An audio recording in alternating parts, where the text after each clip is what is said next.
Mentioned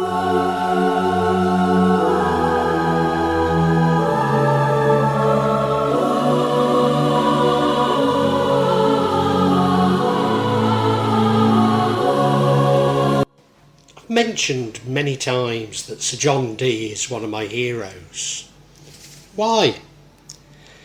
Maybe my fascination comes from in 1978 going to Stoke to see Derek Jarman's Jubilee. The cast included Toyah, Adamant, Lindsay Kemp, Susie Sue, Harry Up and Palmolive, but also Richard O'Brien as Sir John Dee. Whilst Sir John Dee is a well-known magician, known for his use of Enochian or angel magic, I'm more drawn to him for being a polymath and his contributions to science. If you're interested in his Enochian system, there are detailed descriptions on this platform, and I'll only give it a cursory mention. Indeed, this was to become a strong influence on the Golden Dawn and Aleister Crowley's Thelema. There are a number of people with command of the Enochian language who can be found on this platform. But no, I'm interested in Sir John Dee the man much more so than the complexities of Enochian magic. Although it be erroneous to atomise Dee's science and contribution to knowledge from his magic.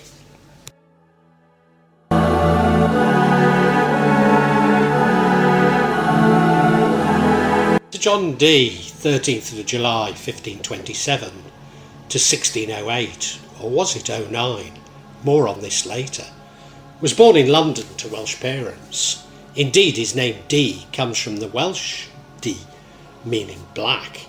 His grandfather was Bedo Dee of Nantygroes, Radnorshire, which John retained his connection with, and I mention in my vlog on folklore from the Mid Wales border. Dee traced his descent from Rhodri, the great 9th century ruler of Gwynedd. He attended St John's College, Cambridge, in November 1542, aged 15, graduating in a BA in 1545 or early 1546. During 1546, he began to make astronomical observations. Using a quadrant and a crotch staff he made, as he later wrote in a compendium rehearsal, observations, very many to the hour and minute, have heavily influenced operations, actual in this element of the world, portion of the world, of which sort I made some thousands in the years and then following. He became an original Fellow of the Trinity College, Cambridge, on its foundation by Henry VIII in 1546. At Trinity, the clever stage effects he produced for a production of Aristophanes' Pax, in which one character appeared to ride up through the air to the roof of the college on the back of a scarab beetle, earning him a reputation as a magician. Being unhappy with the scientific attitude in England during the 1540s and 1550s, he travelled to Europe, including a period lecturing on Euclid in Paris. Upon return to England, he became a rector at Upton-on-Severn, Worcestershire, from 1553.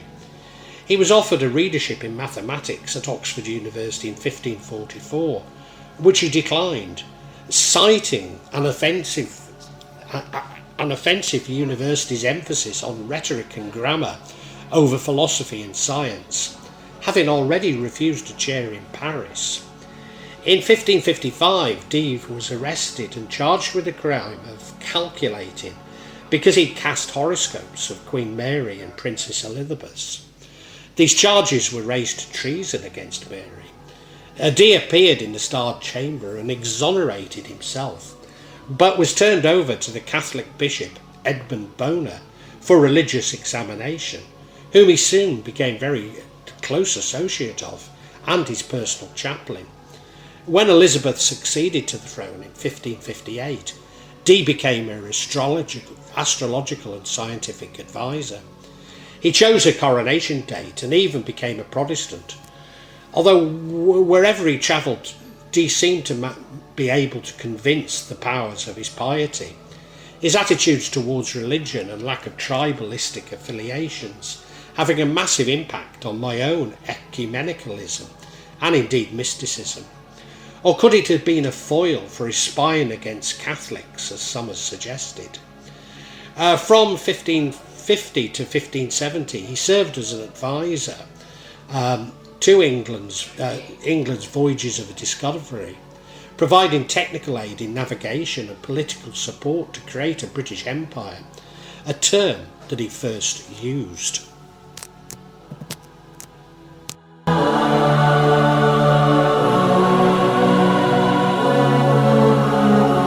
In 1564, Dee wrote her Hermetica work Monus Hieroglyphica, the hieroglyphic monad, an exhaustive Kabbalistic interpretation of a glyph of his own design, a single mathematical symbol as the key to unlocking the unity of nature.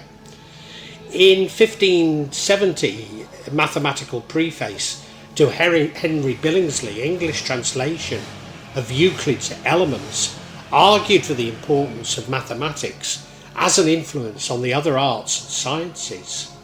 Intended for an audience outside the universities, written in plain English, and introduced the symbols of plus, minus, multiply and division, it proved to be Dee's most widely influential and frequently reprinted works. In 1570, Robert Dudley and Christopher Hatton, two Elizabethan courtiers, commissioned Dee to produce a report on the state of the nation's political, economic and social affairs. The result was Britannicae Republica, Synopsis, Summary of the Commonwealth of Britain. This presented the problems facing the nation and possible solutions, and was used to lobby Elizabeth for more expansionist policies. In 1577, Dee published the General and Rare Memorials pertaining to the perfect art of the navigation, a work setting out his vision of a maritime empire and asserting English territorial claims on the New World. Some of the benefits, according to Dee, include facilitating the acquirement of commodities for the betterment and increased wealth of England, protecting the merchant fleet from pirates and potential foreign aggressors, which Dee lists as France, Denmark, Scotland and Spain, giving young men of the country a purpose where they could learn a new set of skills and reduce the amount of men currently idle within the country. The title page shows Queen Elizabeth at the helm of a ship, looking over lands that have been absorbed into the new British Empire. Dee goes further in his hieroglyph by having the moon, sun, stars and a glowing sphere bearing the tetragrammaton, a set of 4 Hebrew letters representing the name of God. All these symbols on the page are designed to suggest to Elizabeth's ambition and divine blessing. Elizabeth herself did not publicly endorse Dee's proposal, fearing Spanish and Portuguese reprisals. Some of the Elizabethan court were also uncomfortable with Dee's interest in astrology and occult.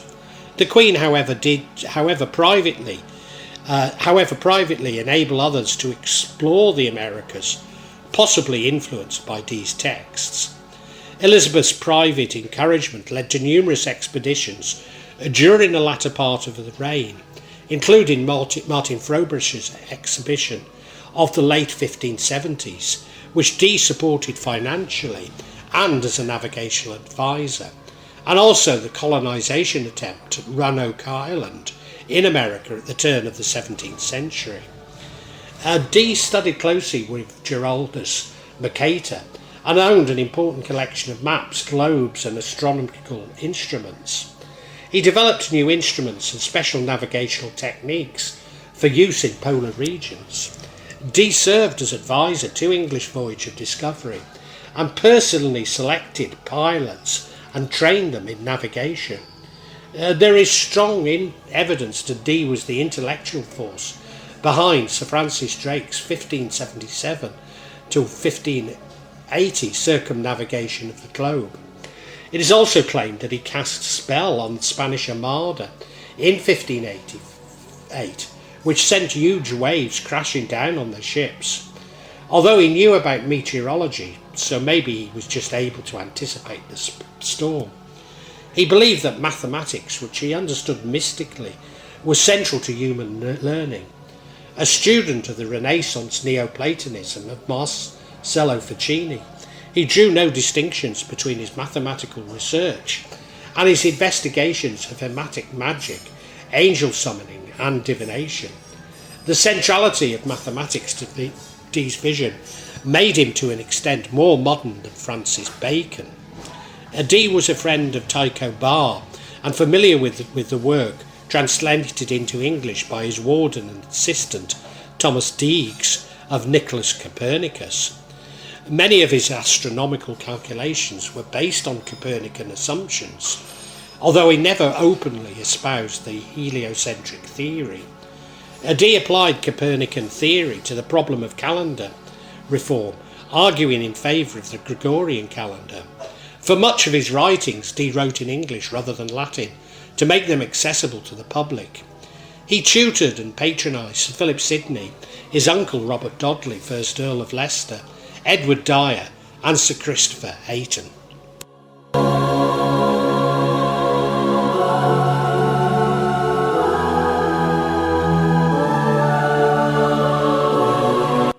Dee became discontented with his progress in learning the secrets of nature and his diminishing influence and recognition in court circles in the 1580s. Failure of his ideas concerning a proposed calendar revision, seen as a popish concept, colonial establishment and ambivalent results for voyages of exploration in the North Atlantic had nearly brought the hopes of political patronage to an end. He began subsequently to turn energetically towards the supernatural as a means to acquire knowledge.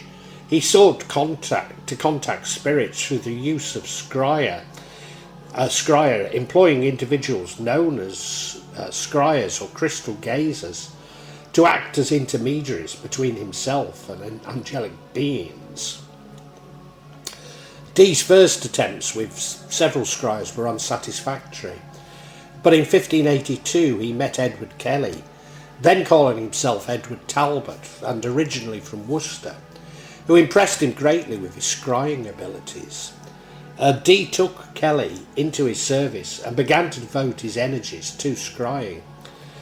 Kelly used a shoe stone as a scrying device.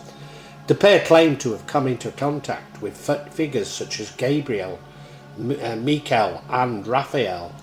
These experiments were conducted with intense Christian piety, always after periods of purification, prayer and fasting. The character of Kelly is harder to assess. Some, including I, conclude that he acted with cynicism, although he may simply have been deluded. Certainly he had his ears cropped, the punishment at the time for being convicted of forgery, and was an alcoholic. But I also noticed that Kelly presented Dee with a red powder, possibly red sulphur. He claimed to have found at Northwick Hill, now in Gloucestershire but then Worcestershire.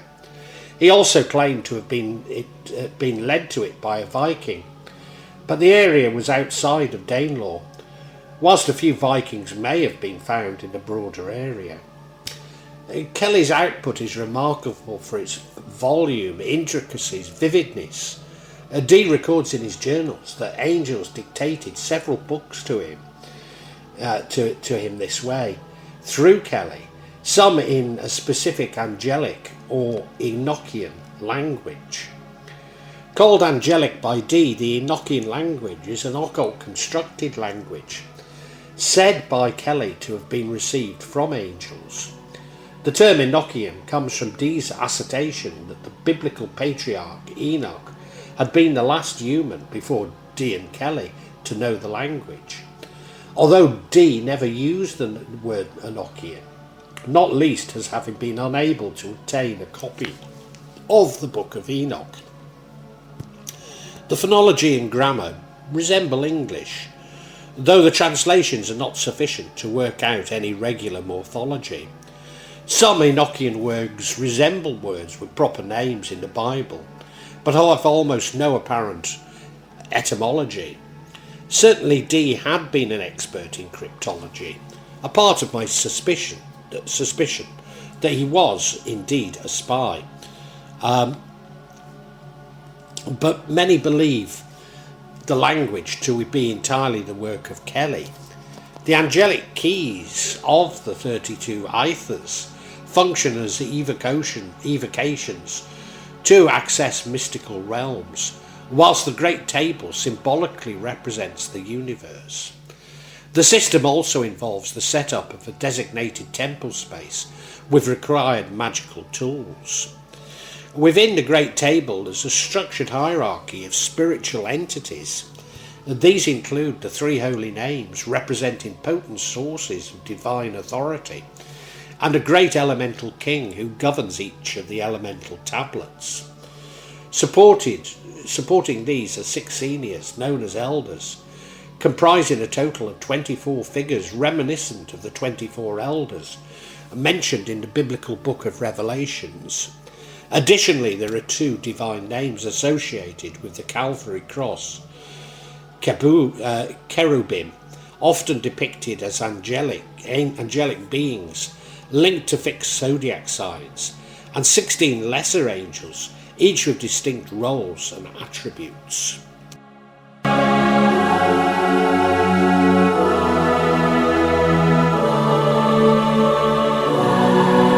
Dee and Kelly became interested in alchemy, in which Kelly claimed some expertise.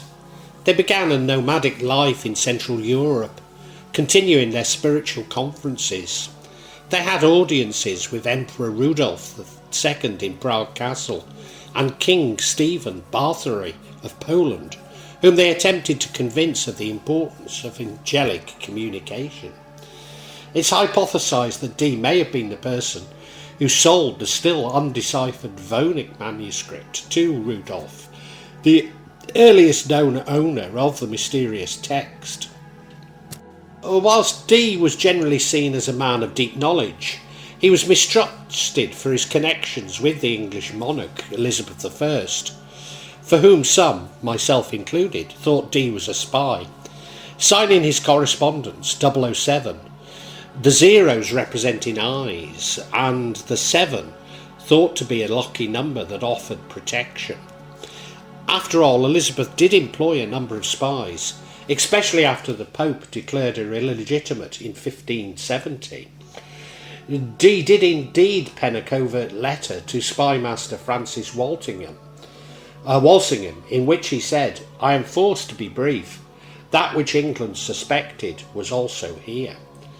After all, the links between spying and magic, be it stage or ceremonial, are so often not far below the surface, e.g. John Mulholland, Houdini, Uri Geller, Jasper Maskelyne, Roald Dahl and Dennis Wheatley. Indeed, I also believe Aleister Crowley to have been a spy.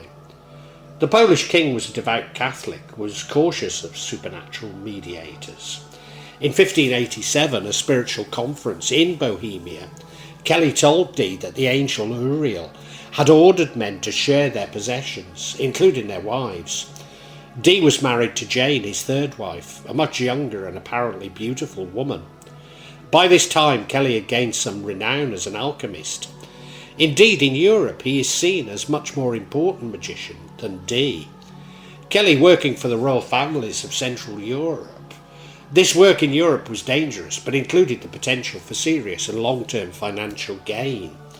In England in 1588, rumours circulated that Kelly was arrested by the emperor for falsely advertising that he could transmute base metals to gold. It would seem that he was arrested many times before he died a prisoner in late 1597 or early 1598, possibly in an attempt to escape. Dee was more interested in communicating with angels, who he believed would help him solve the mysteries of the heavens through mathematics, optics, astrology, science and navigation. The suggestion of wife sharing caused Dee anguish, but apparently he did not doubt it was genuine, and they did indeed share wives, despite Jane loathing Kelly. However, Dee broke off the conferences immediately afterwards. He returned to England in 1589, while Kelly went on to be an alchemist to the Emperor Rudolph II. 9 months later, on the 28th of February 1588, a son was born to Dee's wife, whom Dee baptised Theodore Erroneous Dee and raised as his own.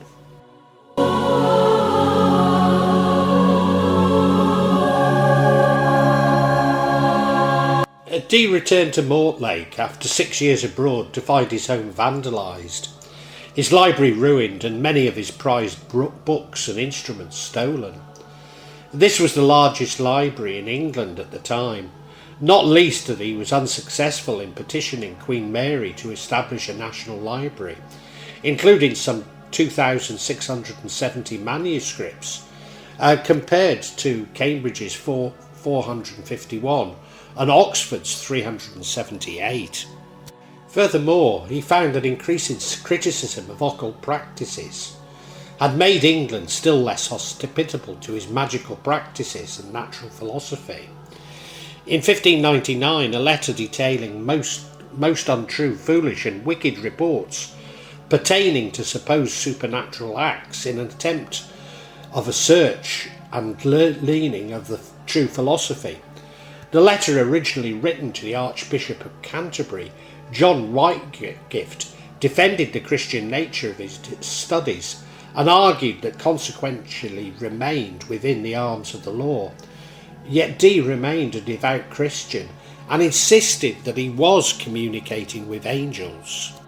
Certainly today some would claim that these were demons tricking Dee, but should we not be more charitable towards one of Britain's greatest scholars? Dee's professional reputation also began to decline after he became involved with known exorcist John Darrell, whom had faced severe scrutiny over the famed Boy of Berto case of 1597, which attracted the attention of both the Archbishop of York and the Bishop of London, Richard Bancroft.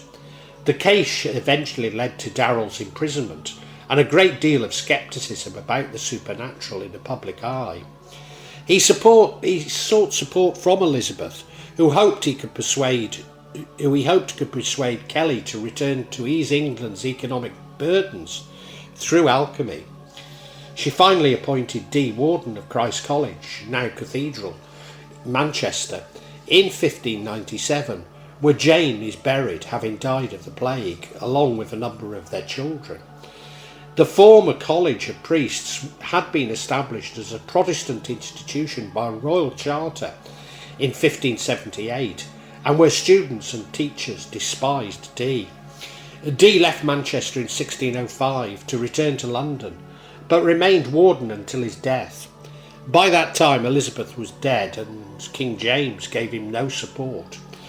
The sniff of sulphur around Dee likely did not help endear him to the new king, James I, whose views on magic and witchcraft are well known.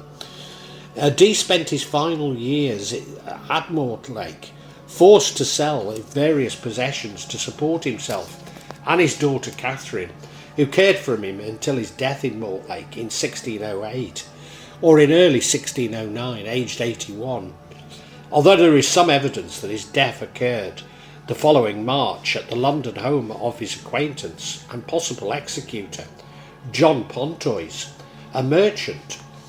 There is also a conjecture that John Pontoise and Patrick Saunders received many of the books from the library. John Pontoise went on to become Governor of Virginia. Whatever the truth, it is such a sad ending for one of Britain's greatest thinkers, and the inspiration for Shakespeare's Prospero and Marlowe's Dr. Faustus.